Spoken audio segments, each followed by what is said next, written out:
হরে কৃষ্ণ ভক্তবৃন্দ, সকলকে আমার প্রণাম।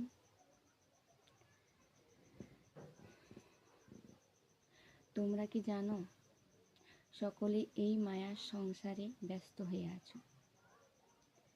এই জগৎ সংসারে আমাদেরকে পাঠিয়েছে স্বয়ং শ্রীকৃষ্ণ ভগবান।